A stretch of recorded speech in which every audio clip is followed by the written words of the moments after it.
दोस्तों आज हम बात करेंगे उस शख्स के बारे में जिसने करोड़ों भारतीयों के दिलों में देशभक्ति की चिंगारी जलाई, जिसने हमें बताया कि भारत की ताकत विदेशों से आयात किए गए सामान में नहीं बल्कि हमारी मिट्टी, हमारी परंपराएं, हमारी संस्कृति में छुपी हुई है। मैं बात कर रहा हूं भारत के महान विचारक, समाज सेवी और स्वदेशी आंदोलन के प्रखर योद्धा राजीव दीक्षित जी की। तो चलिए वीडियो को शुरू करते हैं और जानते हैं राजीव दीक्षित जी की पूरी कहानी।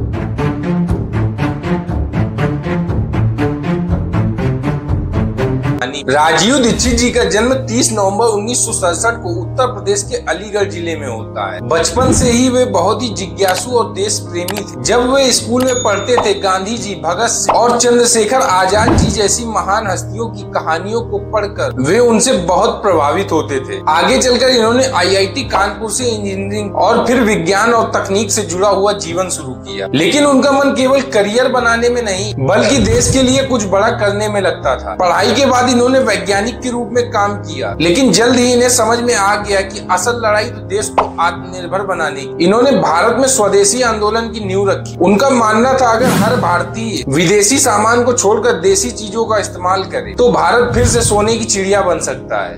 भारत भी स्वदेशी के आधार पर ही खड़ा होकर दुनिया की महाशक्ति बन सकता है। इसके अलावा दूसरा कोई रास्ता नहीं। इन्होंने भारतीय स्वाभिमान आंदोलन और आजादी बचाओ आंदोलन की शुरुआत की।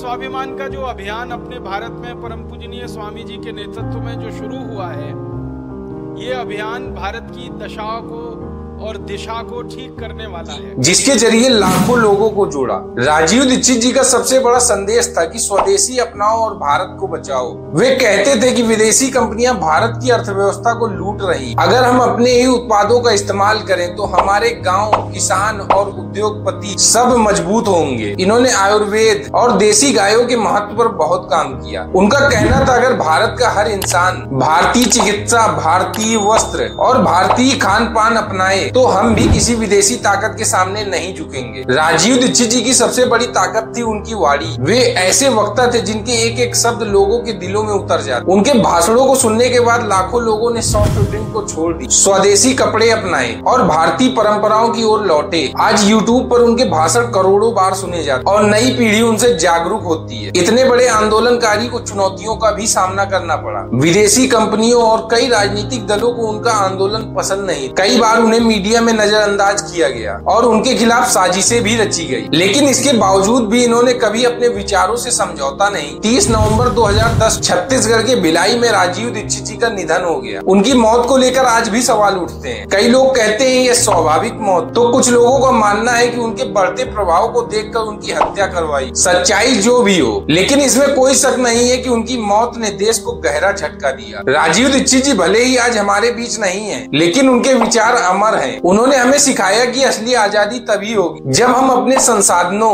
अपनी संस्कृति और अपने विज्ञान पर भरोसा करेंगे। आज भी अगर हम उनके बताए रास्ते पर चलते हैं तो हमारा भारत देश आत्मनिर्भर और शक्तिशाली बन सकता है। राजीव दीक्षित जी की अगर ये कहानी पसंद आई हो तो वीडियो को लाइक और शेयर करें और चैनल को सब्सक्राइब करना ना भूलें।